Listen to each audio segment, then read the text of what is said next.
الرحيم ربنا آتنا في الدنيا حسنة وفي الآخرة حسنة وقنا عذاب النار صدق الله العليم. கண்ணியத்திற்குரிய அல்லாஹ்வின் நல்லடியார்களே, சகோதரர்களே, வஃபில் ஆখিরাতি ஹஸனத்தன் வகினா அஸாபன்னார்.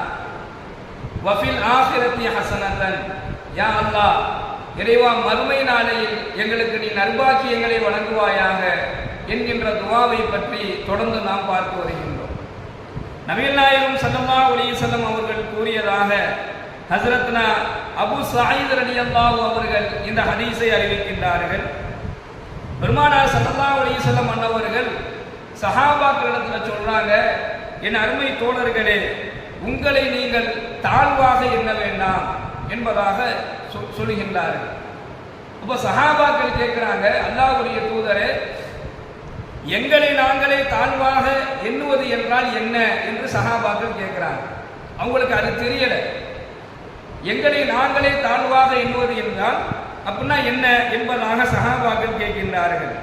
அதற்கு நபிகள் நாயகம் ஸல்லல்லாஹு அலைஹி வஸல்லம் அன்னவர்கள் அவங்களுக்கு சொல்லிக் கொடுக்குறாங்க, அதாவது அல்லாஹ்வினுடைய வழியில சீர்திருத்தம் செய்யக்கூடிய பொறுப்பு உங்களுக்கு இருந்தும், அல்லாஹ்வினுடைய பாதையில நேரான வழியில மக்களை சீர்திருத்தம் செய்யக்கூடிய பொறுப்பு உங்களுக்கு இருந்தும் அதை நீங்க செய்யாம இருந்துட்டீங்க அப்படின்னு சொன்னா, நாளை வறுமை நாளையில் அல்லாஹ் உங்களை கூப்பிட்டு கேட்பான், சீர்திருத்தம் செய்யக்கூடிய, அதாவது தவறான பாதையில் செல்லக்கூடிய மக்களை, தவறான பாதையில் சென்ற உன்னுடைய சகோதரனை சீர்திருத்தம் செய்யக்கூடிய ஒரு பொறுப்பை நான் உனக்கு கொடுத்திருந்தேன், ஆனா அவனை நீயே சீர்திருத்தம் செய்யலை என்பதாக நாளை மறுமை நாளையில அல்லாஹ் உங்களை கூப்பிட்டு கேட்பான். அந்த மனிதனை கூப்பிட்டு அல்லாஹ் கேட்பான்.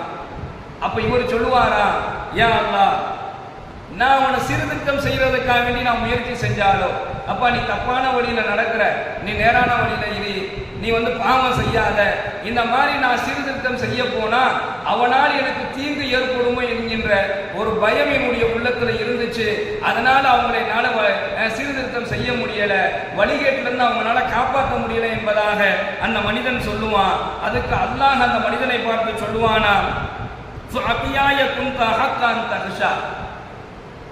நீ என்னை அல்லவா பயப்பட வேண்டும், இந்த உலகத்திலேயே பயப்படுவதற்கு எனக்கு தான் அதிகமான தகுதி இருக்கிறது என்பதாக அந்த மனிதனை பார்த்து அல்லாஹ் கூறுவான் என்பதாக சொல்லிவிட்டு, ஒருவரை வழிகேட்டில் இருக்கக்கூடிய ஒருவரை, தவறான பாதையில் செல்லக்கூடிய ஒருவரை, பாவம் செய்யக்கூடிய ஒருவரை சீர்திருத்தம் செய்யக்கூடிய பொறுப்பு உங்களுக்கு இருந்தோம், நீங்க சீர்திருத்தம் செய்யல அப்படின்னு சொன்னா நாளை மறுமை நாளில் உங்களை கூப்பிட்டு அல்லாஹ் இதை கேட்பான்.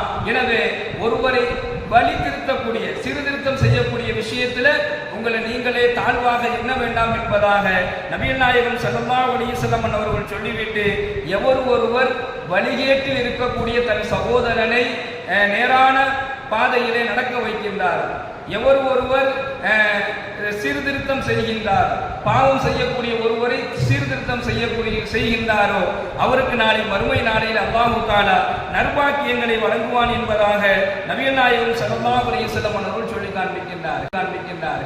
அப்ப இந்த ஹதீஸ்ல இருந்து நமக்கு என்ன தெரியுது அப்படின்னு சொன்னா, இந்த சீர்திருத்தம் என்ற கூடிய இந்த பொறுப்பு இருக்குது, இதை எல்லாம் வல்ல இறைவன் நம்ம அனைவருக்குமே கொடுத்திருக்கான். எங்கிருந்து நமக்கு இந்த பொறுப்பு இருக்குது அப்படின்னு சொன்னா, ஒன்று நம்முடன் சேர்ந்து வாழக்கூடிய நம்முடைய மனைவி, அவளை சரியான முறையிலே சீர்திருத்தம் செய்வது நம் மீது கடமை. அல்லாஹ்வே குர்ஆன்ல சொல்றான், ஈமான் கொண்ட விசுவாசிகளே, நீங்கள் உங்களையும் உங்களுடைய குடும்பத்தார்களையும் என்ன செய்யுங்க, நரக நெருப்பிலிருந்து பாதுகாத்துக் கொள்ளுங்கள் என்பதாக அல்லாஹ் கூறுகின்றான்.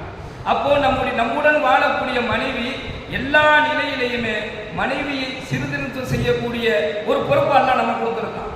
அதே மாதிரி நம்மை சீர்திருத்தம் செய்யக்கூடிய பொறுப்பை மனைவிட்டு அல்லாஹ் கொடுத்திருக்கான்.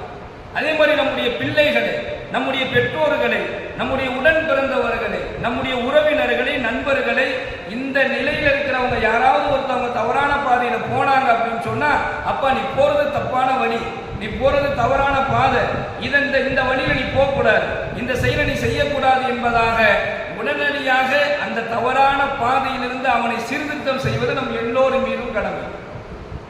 ஒருவேளை நம்ம செய்யலை அப்படின்னு சொன்னா, இல்லை நானும் சொன்னா அவன் கேட்க மாட்டான், நான் போய் எப்படி சொல்றது, நம்ம சொன்னா நம்மள்ட்ட சண்டைக்கு வருவாங்க, இல்லை நீ யோக்கியமா சொல்லி என்னை பார்த்து கேட்பான், அதனால நான் அவனை ஒன்றும் கண்டுக்கிறது இல்லை என்பதாக பிள்ளைகளையோ அல்லது பெற்றோர்களையோ அல்லது மனைவியவோ அல்லது உடன் பிறந்த சகோதரனையோ அல்லது நம்முடைய நண்பன்களையோ நம்ம கண்டிக்காம விட்டுட்டோம் அப்படின்னு சொன்னா நாளை வறுமையில் அல்லாஹ் கேட்பான், நீ ஏன் அவன் வழிகேட்டில் இருந்த அந்த அவனை நீ ஏன் சீர்திருத்தம் செய்யல, அவனை தவறான பாதையிலிருந்து நீ ஏன் நேரான பாதைக்கு அவனை கொண்டு வரல என்பதாக இந்த கேள்வியை அல்லாஹ் கேட்பான் என்பதாக கூறிவிட்டு தவறான பாதையில் இருக்கக்கூடிய தன்னுடைய சகோதரனை எந்த ஒரு மனிதன் அந்த தவறான பாதையிலிருந்து நேரான பாதைக்கு கொண்டு வந்து சேர்க்கிறானோ, பாவத்திலிருந்து நன்மையின் பக்கம் தவறான பாதையிலிருந்து நேரான வழியின் பக்கம் கொண்டு வந்து சேர்க்கிறானோ அவனை அல்லாஹ் விரும்புகிறான் என்பதாக நபிகள் நாயகம் ஸல்லல்லாஹு அலைஹி வஸல்லம் சொல்லிவிட்டு மறுமையில் அல்லாஹ் அவருக்கு நிறைவான நற்பாக்கியத்தை வழங்குவான் என்பதாக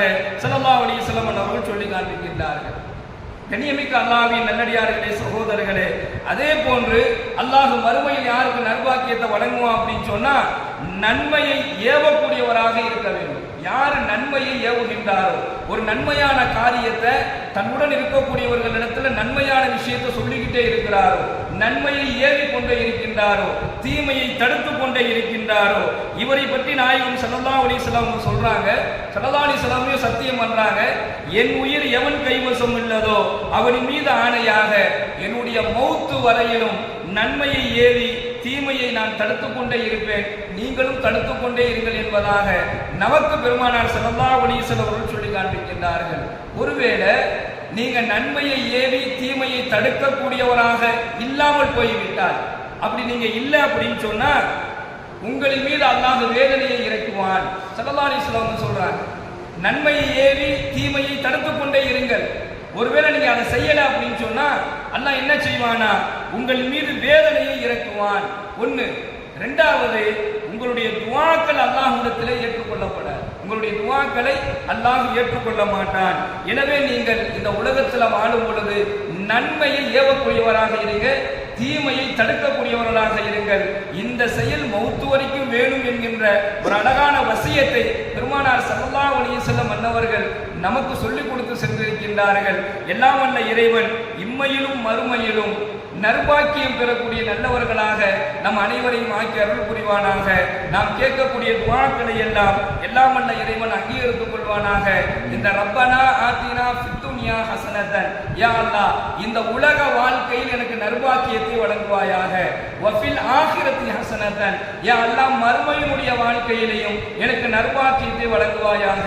வக்கீனா அதாபன்னார், இன்னும் நரகத்தினுடைய அந்த வேதனையை விட்டும் அந்த நரக நெருப்பை விட்டும் எங்களை பாதுகாப்பாயாக என்ற துஆவை அல்லாஹ்விடத்தில் அதிகமாக கேட்கக்கூடியவர்களாகவும் நாம் கேட்கக்கூடிய துஆவை அல்லாஹ் அங்கீகரித்துக் கொண்டு இம்மையிலும் மறுமையிலும் நற்பாக்கியத்தை வழங்கக்கூடிய ஒரு நல்ல நசீபை நமக்கு அல்லாஹ் வழங்குவானாக. வாய்ந்தாவான அல்ஹம்துலில்லாஹி ரப்பில் ஆலமீன். அஸ்ஸலாமு அலைக்கும் வரஹ்மத்துல்லாஹி வபரகாத்துஹு. சுப்ஹானல்லாஹி வபிஹம்திஹி சுப்ஹானக்கல்லாஹும்ம